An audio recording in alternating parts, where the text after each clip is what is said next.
Hi friends, welcome to Joshima சமையல். வாழைப்பூவை வச்சு டிஃப்ரெண்டா எப்படி புளி குழம்பு செய்யறதுன்னு பார்க்கலாம்.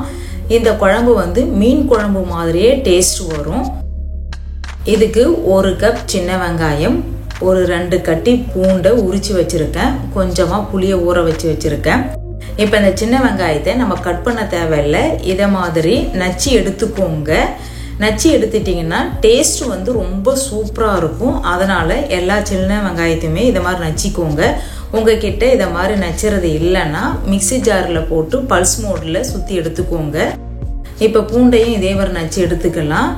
கொரகொரப்பாக நச்சு எடுத்துக்கோங்க. இப்போ அடுப்பில் ஒரு கடாய் வச்சு நல்லெண்ணெய் சேர்த்துக்கோங்க. ஒரு 3 டீஸ்பூன் அளவுக்கு நல்லெண்ணெய் சேர்த்துக்கோங்க. கொஞ்சமாக வடகம் போட்டு தாளிக்கும் போது டேஸ்ட் ரொம்ப சூப்பராக இருக்கும். ஒரு 1/4 டீஸ்பூன் வெந்தயம், ஒரு 1/2 டீஸ்பூன் ஜீரகம், இதெல்லாம் நல்லா பொரிஞ்சதுக்கப்புறம் ஏற்கனவே கொஞ்சமாக பெருங்காயத்தூள், நம்ம ஏற்கனவே நச்சு எடுத்து வச்ச பூண்டை சேர்த்து நல்லா வதக்கிக்கலாம். இது ஃப்ளேவர் நல்லா இறங்கணும், அது வரைக்கும் வதக்கிக்கோங்க. அடுத்தது சின்ன வெங்காயத்தை நச்சு வச்சுருந்தோம் இல்லையா, அதையும் இதோட சேர்த்து நல்லா வதக்கிக்கலாம்.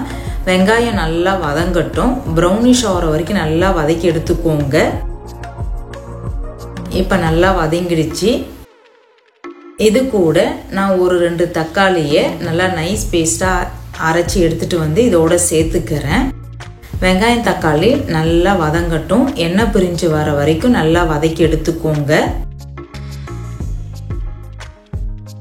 இப்போ நல்லா வதக்கியாச்சு.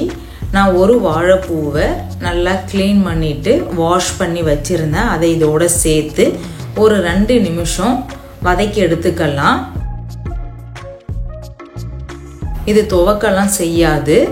இப்போ 2 நிமிஷம் நல்லா வதக்கியாச்சு. ஏற்கனவே ஊற வச்ச புளியை நல்லா கரைச்சி இதோட சேர்த்துக்கிறேன். புளி ரொம்ப அதிகமாக சேர்க்க தேவையில்ல, கொஞ்சமாக சேர்த்துக்கோங்க. இதில் ஒரு 1/4 டீஸ்பூன் மஞ்சள் தூள், 2 டீஸ்பூன் குழம்பு மிளகாய் தூள் சேர்த்து நல்லா மிக்ஸ் பண்ணி விட்டுக்கலாம். உங்களுக்கு குழம்பு எவ்வளோ வேணுமோ அதுக்கு தகுந்த மாதிரி தண்ணி சேர்த்துக்கோங்க. நான் 1 கப் அளவுக்கு தண்ணி சேர்த்துக்கிறேன்.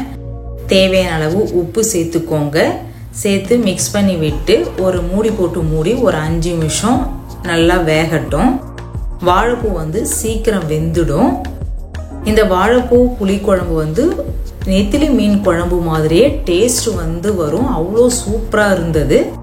ஒரு 5 நிமிஷம் கழித்து நான் கொஞ்சமாக தேங்காவை பேஸ்ட் பண்ணி இதோட சேர்த்துக்கிறேன்.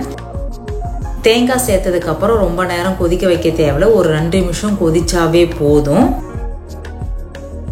இப்போ 2 நிமிஷம் ஆயிடுச்சு. இதில் நான் 1 டீஸ்பூன் மிளகு பவுடர் சேர்த்துக்கிறேன். இது மாதிரி மிளகுத்தூள் சேர்க்கும் போது டேஸ்ட் வந்து ரொம்ப சூப்பராக இருக்கும். சேர்த்ததுக்கப்புறம் 1 நிமிஷம் கொதிச்சாவே போதும். இப்போ அடுப்பை ஆஃப் பண்ணிடலாம். அடுப்பை ஆஃப் பண்ணிவிட்டு நான் கொஞ்சமாக கருவேப்பிலையை பிச்சு சேர்த்துக்கிறேன். இது மாதிரி கிள்ளி போட்டு சேர்த்துக்கோங்க. கொஞ்சமாக கொத்தமல்லி தழையும் சேர்த்துட்டு நல்லா மிக்ஸ் பண்ணி விட்டுக்கோங்க.